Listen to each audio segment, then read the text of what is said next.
Hello, Brenda. So glad that you can be here. Glad that you can make it for our IEP meeting for to discuss Rasheem's progress. Um, he's been a wonderful student throughout the semester. I just would like for you to know that first. Rasheem really tries. One thing I can say about him is that he has a full heart and his smile lights up the room. I don't get the smile all the time, but he definitely tries hard and I appreciate that his focus is there. So thank you again for coming in. Again, I'm Ms. Plummer. I've reached out to you before. So let's just go over a few things to discuss for his progress at this point. Okay, so pretty much here, a few general observations. I spoke with his English, math, and history, other teachers as well. So he doesn't show much interaction within class. His participation, unless he's called on, that's pretty much the only time he will, um, participate. He's very quiet, introverted, as I'm sure you know, and he just doesn't really show interest in the coursework. I know he's very hands-on. He's expressed that to me before. He's into the sports and anything that he could just basically create with his hands. He leaves the classroom quite often for restroom breaks, and just the distraction is easily there. I know he's had an IEP on file for since he was 5 years old, so I know this is nothing new. But again, now that he's a senior in high school, he's pretty much needing all his credits in order to graduate. So I'm here for you. And even though he's taken several of the standardized tests and he's still below level, I do believe we can still get him up to par and where he needs to be in order to graduate. So that's a few things as far as the general observations. A few assessments. His strengths, he loves to use technology. He does have the same speech tutor that he's had for the last 4 years, so he is very comfortable with her. I will say that because they've had that experience with one another.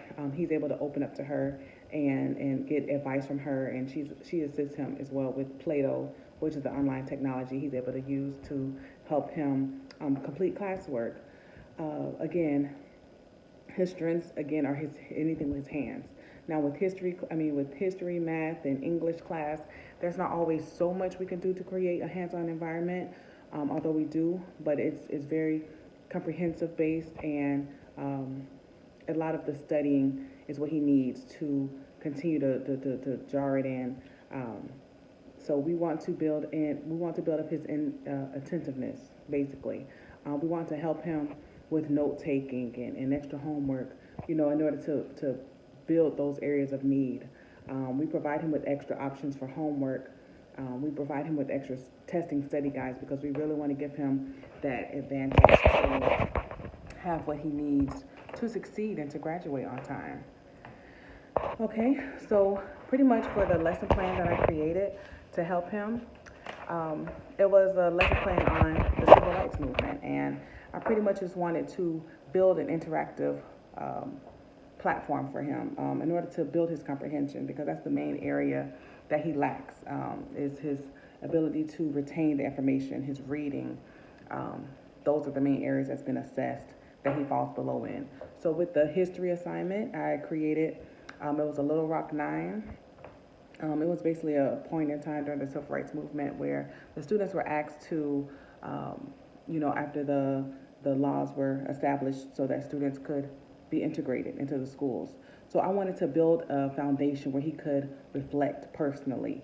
And I actually noticed that it was helpful for him because he was able to utilize his personal experiences to help him understand what they were going through, which internally caused him to understand the assignment. So that was very helpful. So again, my goals were to build the interaction, cause self-reflection, and provide him with guided notes in order for him to obtain the information. A few things I did to pre-assess. It was very informal. It was open discussions. I basically asked him, what did he know about segregation? What did he know about the civil rights movement? Could he mention any names? Did he know of any famous events that occurred? So many to choose from. But again, you don't know where students are and what they have. So basically, he stated a few general things. He mentioned Martin Luther King. He mentioned is racism and that blacks and whites couldn't be together. So I kind of left it open so that we could discuss and talk together. And I pretty much encouraged him. That's absolutely correct. You're in the right place.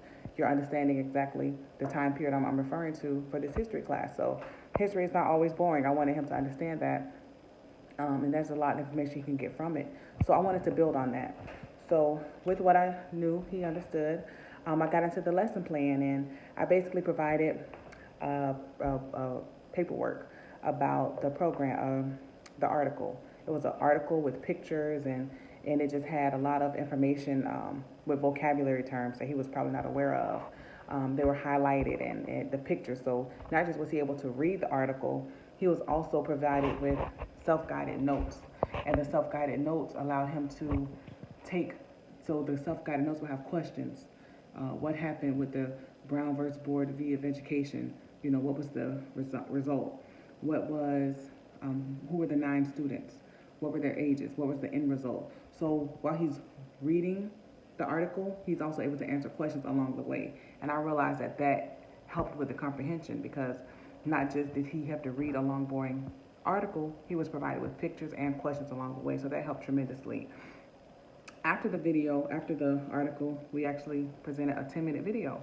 So that had a brief synopsis with footage and things like that. So he got to see, you know, what the governor looked like, and the security that was out there, the way they were actually insulted and attacked, and how they held themselves together, and just things they experienced. So it was very useful for him to see it like that.